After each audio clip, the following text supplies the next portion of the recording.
Over 2,000 Palo Alto firewalls were hacked, exploiting patched zero-day vulnerabilities. Hackers breached U.S. firms using Wi-Fi in a novel nearest neighbor attack. Meta removes over 2 million accounts linked to pig butchering scams. And Google's new free cybersecurity certificate prepares students for jobs in just 6 months. This is Cybersecurity Today. I'm your host, Jim Love. Hackers have exploited two recently patched zero-day vulnerabilities to compromise over 2,000 Palo Alto network firewalls, according to reports from Shadow Server and Palo Alto Networks. The first vulnerability, CVE 2024-0012, allows attackers to bypass authentication in the PAN-OS management web interface, granting administrative access. The second, CVE 2024-9474, is a privilege escalation flaw that enables attackers to execute commands with root privileges. Palo Alto Networks disclosed the potential for remote code execution linked to these flaws earlier this month. A coordinated attack chaining these vulnerabilities has been observed, with attackers dropping malware and running unauthorized commands on compromised devices.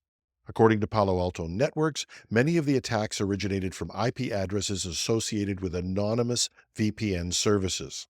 The company's Unit 42 team believes with high confidence that a functional exploit chain is publicly available, potentially enabling further attacks.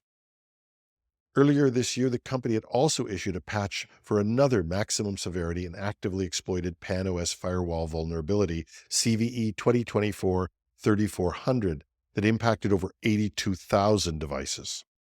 Palo Alto Networks advises customers to secure firewall management interfaces by restricting access to trusted internal IP addresses, aligning with its best practice deployment guidelines.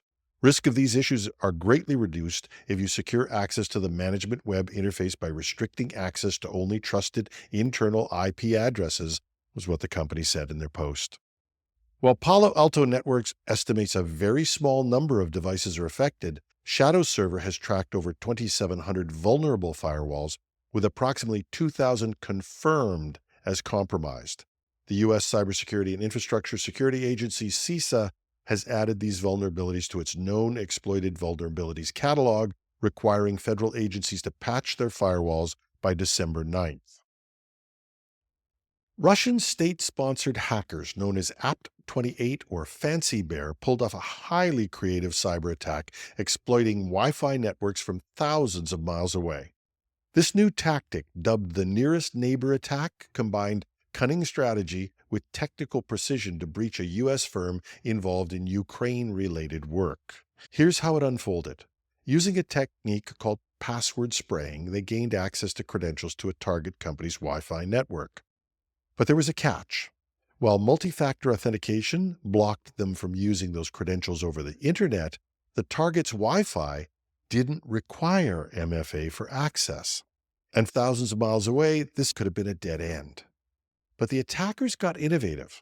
They found a nearby company within Wi-Fi range of the ultimate target, hacked into their network, and found a device that had both wired and wireless connections. This device became their bridge. The hackers used RDP to control that nearby device, and it logged into the target's Wi-Fi.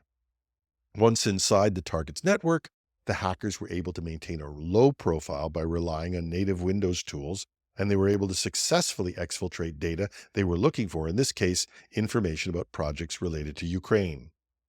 According to cybersecurity firm Volexity, which uncovered the breach, Apt28 also exploited a Windows print spooler vulnerability, CVE 2022-38028, to escalate privileges and run their payloads.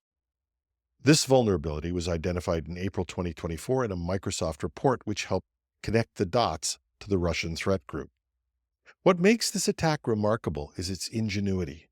By chaining together multiple compromises and leveraging devices within Wi-Fi range, the hackers circumvented MFA without physical proximity to the target. This tactic not only highlights vulnerabilities in corporate Wi-Fi networks, but it also challenges assumptions about how far attackers will go to gain closed access. The lesson? Wi-Fi networks need the same level of protection as internet-facing systems. MFA, device restrictions, and continuous monitoring are essential to closing gaps, but sophisticated attackers will inevitably exploit them. On our weekend show, David Shipley pointed out that although a lot of our attention goes deservedly to things like ransomware and other technical compromises, fraud is still one of the biggest issues for individuals and companies. And an indication of how big that problem is, Meta removed more than 2 million accounts tied to pig butchering and other scams from its platforms this year, targeting operations that exploit vulnerable users with deceptive schemes. Many of these accounts originate from Southeast Asian countries, including Myanmar, Laos, Cambodia, and the Philippines, as well as from the United Arab Emirates. These scams often stem from criminal hubs that lure job seekers with fake job offers, and once they're recruited, individuals are coerced into working as online scammers, often under the threat of physical abuse. The term pig butchering refers to financial investment scams that involve prolonged deception where victims are manipulated into depositing money into fraudulent platforms promising fake returns.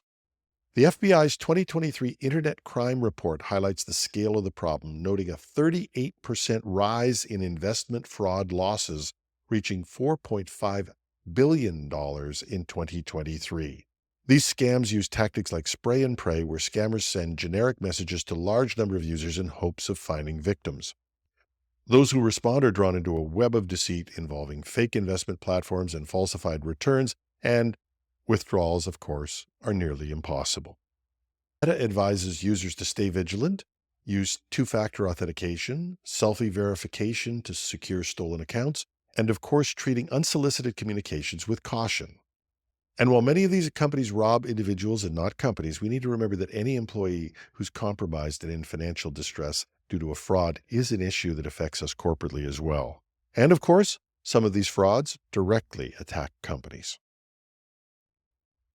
And finally, for those who want to expand their skill sets but don't have extra money or want a risk-free way of seeing if they're suitable, Google has introduced a free cybersecurity professional certificate.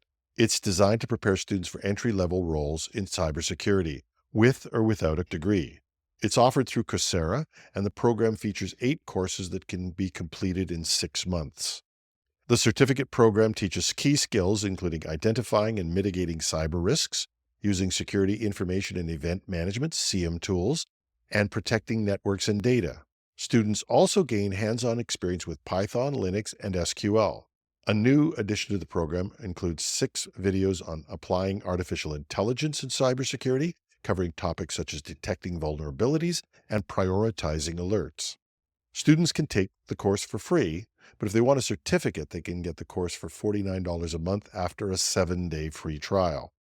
At an estimated completion time of 6 months, that's going to be about $300 US to complete the course. Upon earning the credentials, graduates can add it to their LinkedIn profiles and resumes, and US-based students can gain access to a network of over 150 employers, including American Express, Walmart, and Google, committed to considering certificate holders for open positions. According to Coursera, the certificate equips students for roles like cybersecurity analyst and security operations center or SOC analyst. There's a link in the show notes to the free course and to the Coursera program, which charges a fee, and a link to Open Culture, which is where I found this initially, and where, if you look, you can find a number of other free courses on security, computing, and even AI. And that's our show for today. You can find links to reports and other details on our show notes at technewsday.com. We welcome your comments, tips, and the occasional bit of constructive criticism at editorial@technewsday.ca. I'm your host, Jim Love. Thanks for listening.